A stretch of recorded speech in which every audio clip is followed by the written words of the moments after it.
Vamos então às primeiras perguntas. Já temos, algumas dúvidas encaminhadas pelos nossos ouvintes aqui do Bom Dia Divinópolis e telespectadores também. Vamos começar por uma pergunta em que a pessoa quer saber o seguinte, doutor Zé Maria.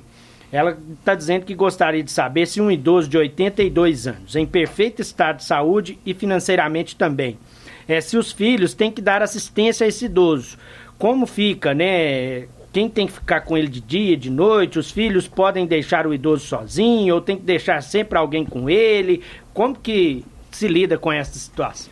É obrigação dos familiares, principalmente dos filhos, cuidar dos mais velhos, inclusive dos pais. Nessa situação que ele colocou aí, que o idoso tem boas condições físicas, tem situação financeira boa, ele não precisa do cuidado dos filhos, ele pode contratar uma cuidadora, um cuidador que vai zelar por ele, às vezes até melhor que o filho, por conta do tempo, da dedicação que ele vai ter, e se ele tem condição, pode fazer. Não havendo condições, é obrigatório recair nos filhos o cuidado dos mais velhos. Vamos a mais uma pergunta. Ele quer saber o seguinte, doutor Zé Maria. Está dizendo que cancelou a conta de telefone, porque a mãe faleceu há 2 meses. Teve, inclusive, a confirmação da operadora do cancelamento, mas a conta continua chegando. Qual que é o procedimento? Olha, o procedimento que ele deve fazer, vai guardando essas contas aí, porque de repente a operadora põe o nome dele no SPC, ele entra no SPC, ele entra com a ação na justiça, pede danos e a cobrança em dobro daquilo que eles estão cobrando dele. Se isso deve fazer, não deve pagar. Se ele deu a baixa, tem a prova do falecimento da mãe e deu a baixa, às vezes as pessoas têm um defeito que vai dar baixa em qualquer documento ou qualquer situação nessas empresas, tem que pedir o protocolo, o número do protocolo. Porque o número do protocolo é evidente que alguém atendeu ele e anotou a reclamação ou a solicitação dele. Isso é muito importante. Agora, caso contrário, deixa cobrar. Vai juntando as contas e guardando. Agora a pessoa tem que ficar atento quanto a um detalhe, Quando você faz o pedido de cancelamento, principalmente em contratos de telefonia, a partir daquele pedido está cancelado. Mas muitas vezes, a empresa pega a base de cálculo do início da contagem do mês até aquele momento do cancelamento. Aí geralmente fica um resto a pagar. Pode ser isso que aconteceu também. Todo contrato, evidentemente, que tem um prazo nesse contrato. Ninguém lê as cláusulas contratuais dessas empresas. É um calhamaço assim o contrato. É uma baboseira danada. Agora acontece, a pessoa faleceu, como que ela tem de pagar alguma coisa do contrato? Não tem fiador no contrato, então ela não tem de pagar nada, não existe isso. É evidentemente que as empresas usam essas firmas de cobrança, esses telemarketing, para ficar em cima do pessoal. Isso acontece muito. Então tem de ter cuidado com isso, porque na realidade corre-se um risco muito grande. O que deve ser feito, igual eu falei, caso continue cobrando, ele pode fazer um boletim de ocorrência, ele pode ir no PROCON fazer uma denúncia contra essa empresa que está usando dessa forma, vai cobrar indevidamente. Vamos então a mais uma pergunta, Ian. Bom dia, eu queria perguntar ao doutor Zé Maria, quando o advogado desiste do caso e não cobra nada, e nós precisamos passar para outro advogado dar continuação ao processo de inventário, ele diz que vai abandonar e não cobrar nada. Eu queria saber assim, que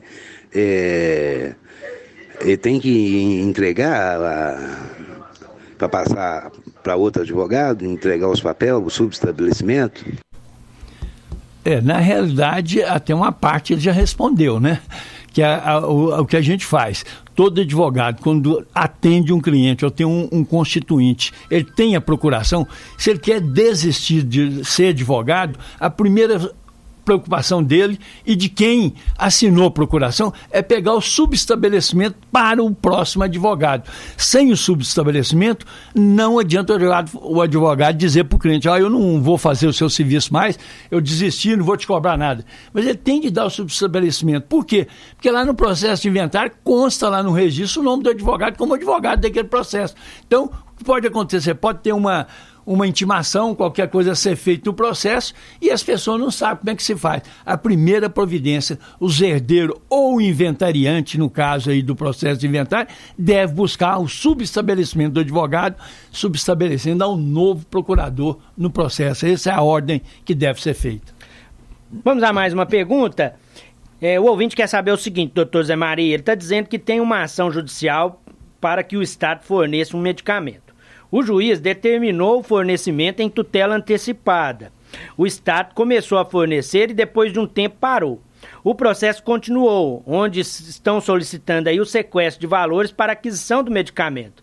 Porém, o Estado disponibilizou essa semana o medicamento para retirada na Secretaria de Saúde. Aí ele quer saber se deve comunicar isso ao juiz. Com certeza, toda comunicação que acontecer de uma ordem judicial, é preciso que o juiz tome conhecimento, porque se precisar de uma nova ordem judicial, como é que o juiz vai dar? Você não sabe se o produto foi entregue ou não, ou quando houve a paralisação.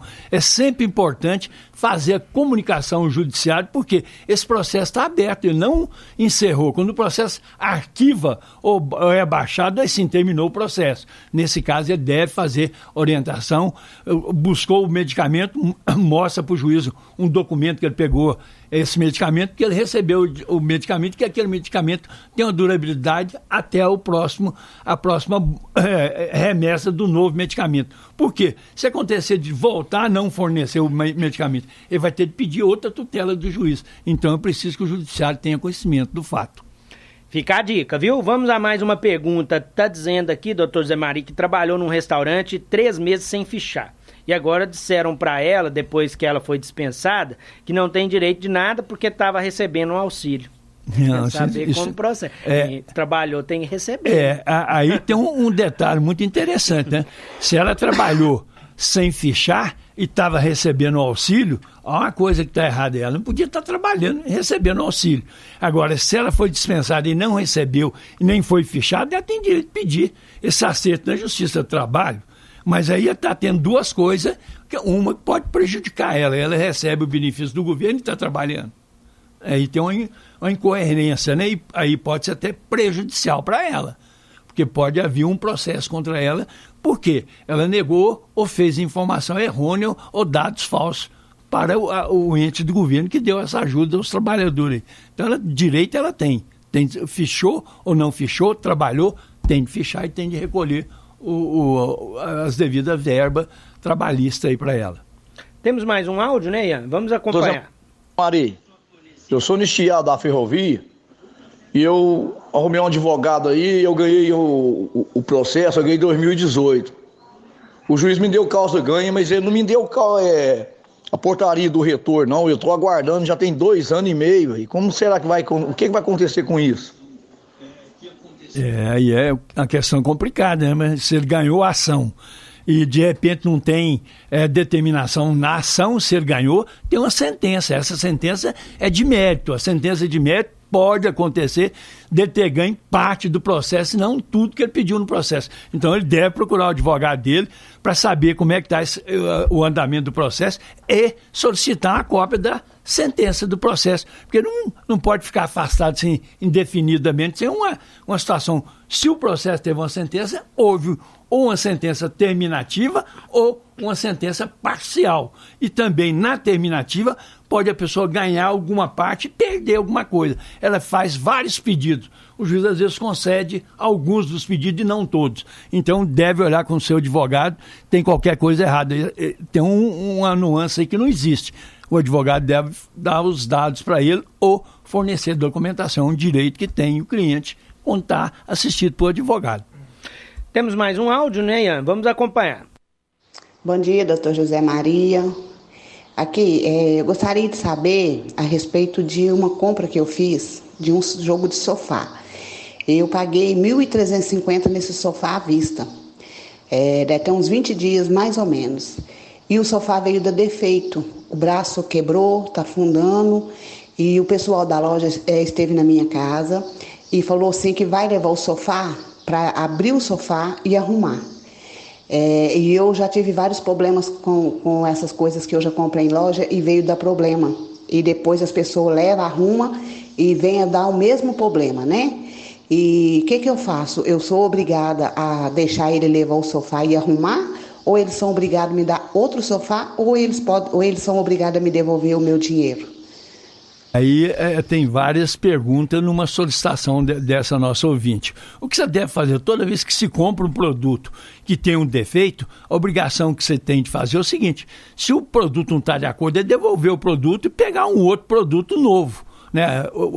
Que esteja em condições da forma que foi comprado. Se você deve ter um recibo, uma nota fiscal da emissão desse produto. Você tem um prazo de fazer essa devolução quando é um produto de pequeno valor, 7 dias. Um produto dessa natureza, você tem até 90 dias até para desistir do produto. Não, eu não quero mais, quero a devolução do dinheiro.